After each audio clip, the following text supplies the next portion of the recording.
Wake up! My name is Christina, and you are now watching AAP Magazine. Active and inspiring people. Don't touch that remote. We'll be right back.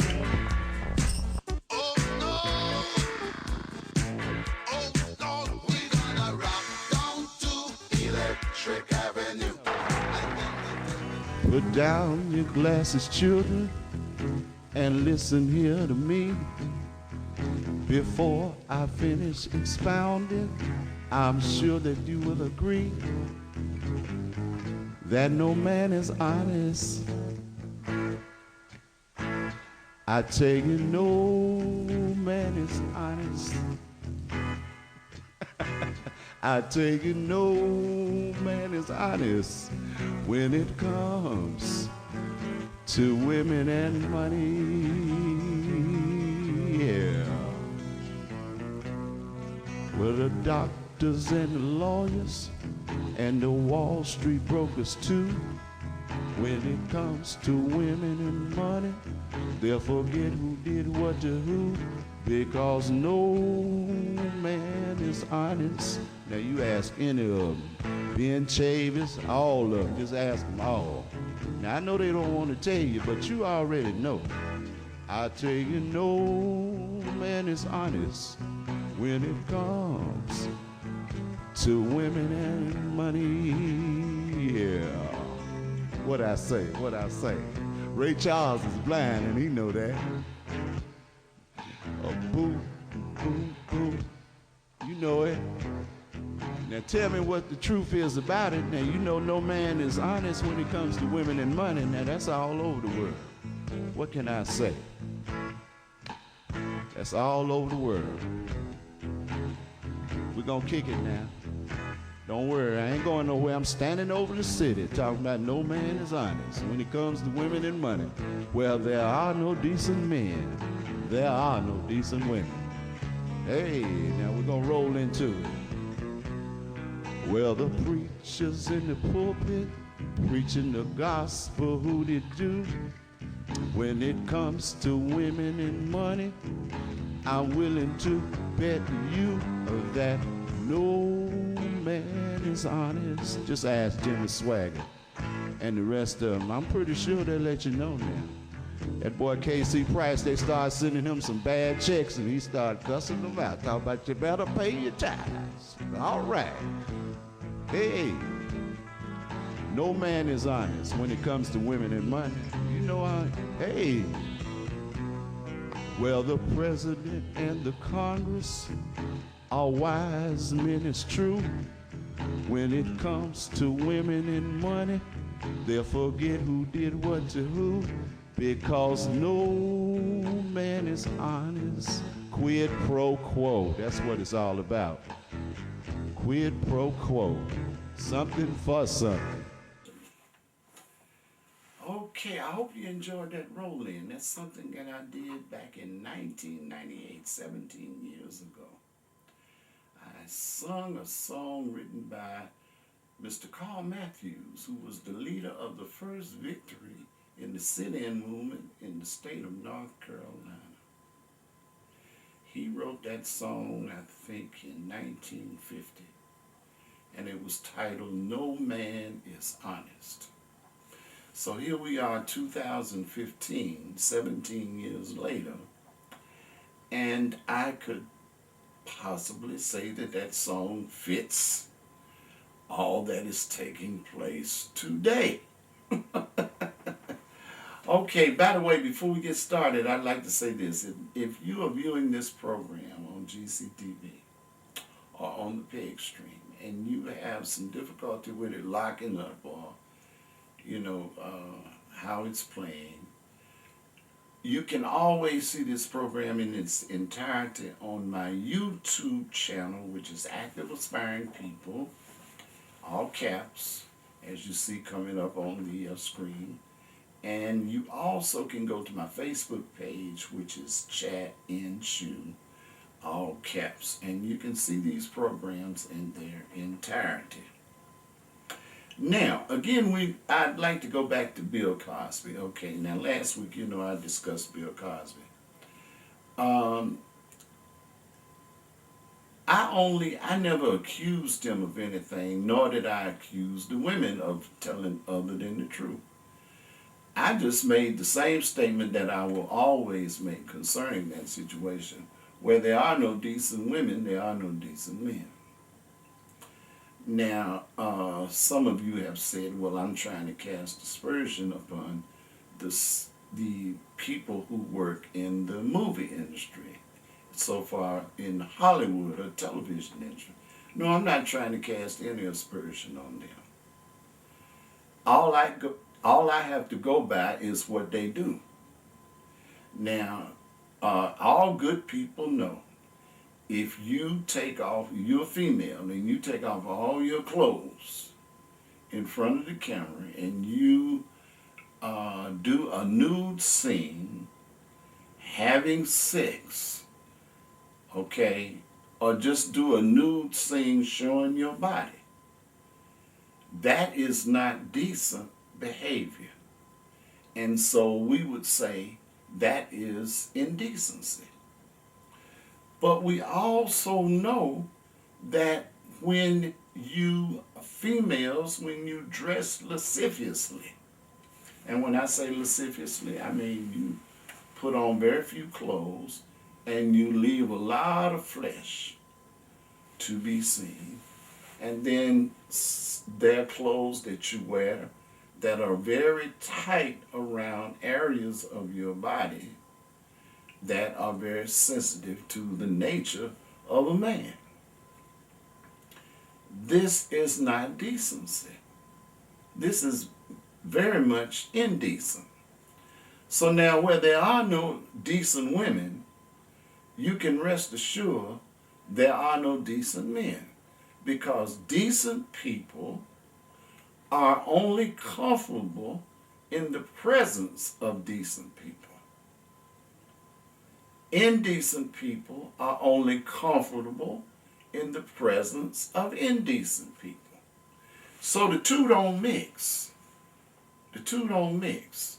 You're not going to put a decent man is not going to make indecent women feel comfortable around him. They are not going to feel comfortable around him because he is decent. And he will make them self-conscious of their indecency. Decent women are not going to feel comfortable around indecent men. And they will make that indecent man feel uncomfortable around them. So that's all I have to say. You know what they do in Hollywood. You know their behavior in Hollywood. So Bill Cosby got caught up in situation and he was indecent. That's all. He was just indecent. He was around indecent people and he became indecent. Now, he may have been a decent man in the beginning. I don't know. I have no idea. But I do know he has become an indecent human being, and he has, it has been made manifest by the females who have brought charges against him. And like I said, hey, he was an employee of NBC. Well, yes, he was an employee of NBC. Certainly he signed contracts. Certainly he received some of what he asked for with respect to producing the television programs. But they documented his history. They sent those women in his midst. He didn't go out and pursue those women. If a man brings up a woman in your life that was in your life over 50 years ago, And this woman says that she had sex with you after you drugged her. Okay. And here you are, you're 70, he's 78 now, but he was 77, he was 27, and she was 22 years old. Now, evidently, if the people at NBC were able to go and get her out of the darkness, so to speak, and bring her back into the light of the media, then the history was documented from the very beginning. So all these women just didn't come out uh, for nothing. They came out because they were promised an opportunity to get paid. So here we are today. Now, Bill Cosby married a decent woman. He married a decent woman. And she has acknowledged that she was aware of some of his weaknesses. And, but she put up with it because in her mind, she was in the process of making him successful, helping him to become successful. And these are the pitfalls and shortfalls along the way. And they had some beautiful children. They have daughters. They had a son who was killed. As I told you, he was killed by a Ukrainian Jew. And it was right after he said that he wanted to buy NBC. And as I said, NBC was owned, the majority of the stock of NBC is owned by the Rothschild family, as all the other media outlets, as well as the news outlets, as well as the weather outlets. Okay?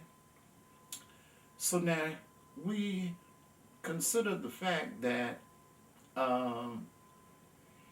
where there are no decent women, there are no decent men. Let's be real about it. Okay, now there's a lot going on in the black community. And I've heard many people say many things about what took place in South Carolina. How the young man just walked into a Bible study class inside of a church with a weapon and killed 9 innocent people. Okay, I'm not going to address this in any other fashion other than I'm just going to give it to you straight. First of all, I would like to ask people this question. Does your belief in God decrease because you utilize intelligence and apply yourself to addressing the environment that you live in? Now, the reason I ask that question is because that church, as well as any of the churches here in America, in so far as my opinion is concerned, should have a search procedure in place. We're living in a society that's full of guns and ammunition. And we're living in neighborhoods where people are shooting and killing each other every day. So now, our faith in our Creator is got to be a situation where we use intelligence to protect ourselves. Yeah, sure. I'm every day I ask God to guide me on the right path. but I also use intelligence. I try not to put myself in harm's way. I accept what exists, and I try not to put myself in harm's way. So I don't understand um, that situation at all. Like I said, I think all churches, whatever your religion is, whatever your race is, whatever you decide to do, whatever you believe, you're living in a society where it is only intelligence that you would put a search procedure in place when you have people who coming to enter your building or your facility. They do it at basketball games, they do it at football games, they do it in high schools, they do it in recreate. I mean, it's happening everywhere now. You can't go into federal buildings or state-owned buildings or city-owned buildings where there is, you are searched. You're not just gonna come up in this building with the with weapons on you. We're not gonna put you in jail because you carry these weapons. We're just gonna ask you to leave these weapons here while you go inside the building. Now, some people will say to me, "Oh, that's a shame. You don't believe in God." Oh, surely I believe in our Creator just as hard as you believe in our Creator. But I'm not stupid. I'm not stupid.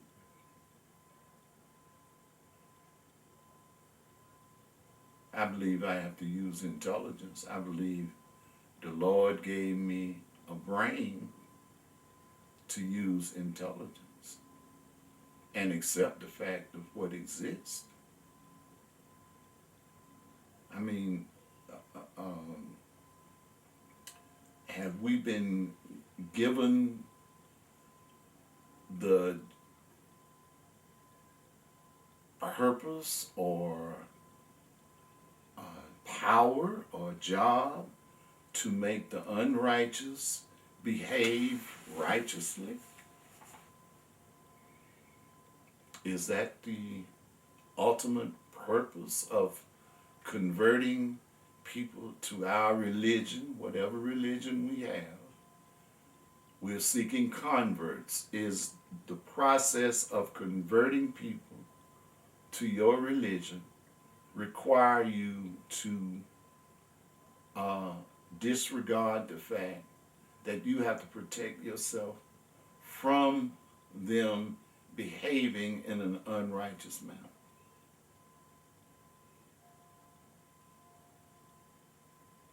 If you don't have a search in place and you have somebody that's coming in your building with weapons on them, you have endangered a lot of innocent people. That's exactly what happened down there in South Carolina. Now, that man was the head of the church, and he had his own beliefs. But did he use reason with his beliefs? Was he more concerned with what his idea of what he believed instead of addressing the fact of I got other people here that I need to be concerned about? You know, is a good shepherd gonna lead his flock into harm's way? Is that what it's all about? I don't know. Okay, so that's how I feel about that. Now, another thing that has really been bothering me here lately.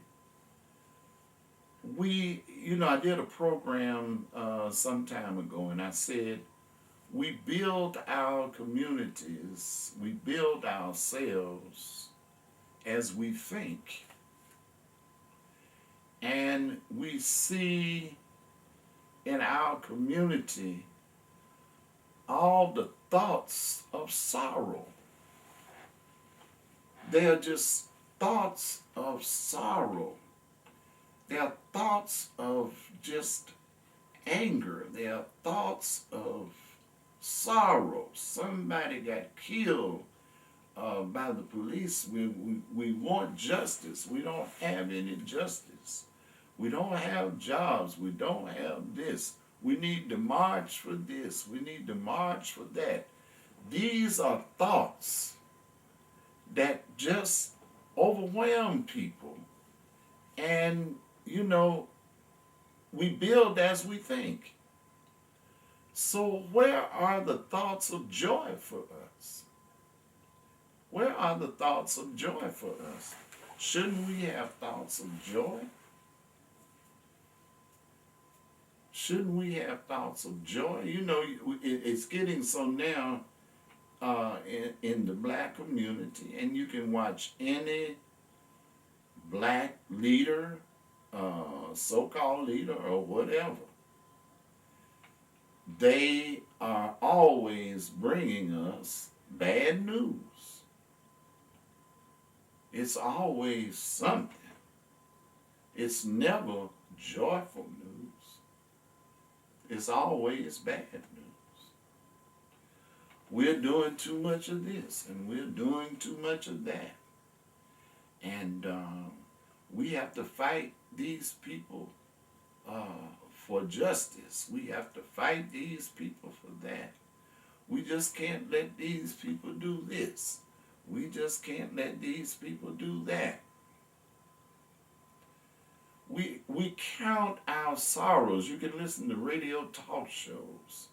We count our sorrows all the time. We always counting what's bad. It's hard for us to count good things. I was asking a young man one day, I said, in your going about your activities today, tell me about some of the things that you have experienced that are joyful to you, that make you happy.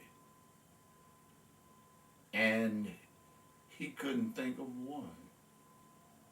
So I mean, you know, I asked him, I said, now you mean to tell me this is the end of your day? And you got up and you got started first thing this morning. And you're at the end of your day. And you can't think of one joyful thing that occurred to you today, that took place in your life today. One thing that made you happy today. One thing that made you smile today.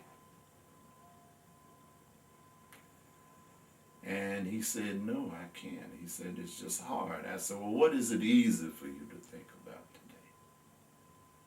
Or either I'll make it easy for you. Share with me any of the thoughts that you had today. And he shared with me those thoughts. And all those thoughts were thoughts of sorrow. He was sad because of this. He was angry because of that. So, you know, we are really stymied. We're caught between a rock and a hard place. Because as you think, you build. As you think, you attract all of that to yourself. So, you know, we have to change our way of thinking. Now, this is old news. We've been given this light for many years. That it's actually thought that changes us. But we still have yet to understand how that works. We still have yet to understand how that works. So I would like to say this to each and every one of you. Think about it. Think about it. The next morning, or when you get up in the morning, just go through the day and just think about all the good things that take place. It may not be but one thing. You might have 5 bad things come into your mind, or 5 bad things visit your ears. 5 troubling things come before your eyes. 5 troubling things come into your ears and into your mind. But what I want you to do is ignore them and only take in those things that make you smile and make you happy and eliminate the trouble in your life. Because if you don't begin to take in those things that make you smile and make you happy, then you're not going to set goals for yourself and go about the business of having happiness while you live. Because heaven is a condition of life. Hell is a condition of life. I hope you understand what I'm saying. Now, I was taught by the Honorable Elijah Muhammad, and he was taught that heaven is a condition of life where you don't want what you cannot reach. So I would think that hell would be the opposite of that. Hell would be a condition of life where you want something that you cannot reach, or you think about something that you have no control over. And that is on your mind all the time. Those things that you have no control over. So they just weigh you down. Well, anyway, thanks for stopping by this evening. I hope you enjoyed the program. And like I said, you can go to my YouTube channel, Active Aspiring People, and see the program in its entirety, running smoothly. Or you can go to my Facebook page, Chat and Chew, and see the program in its entirety.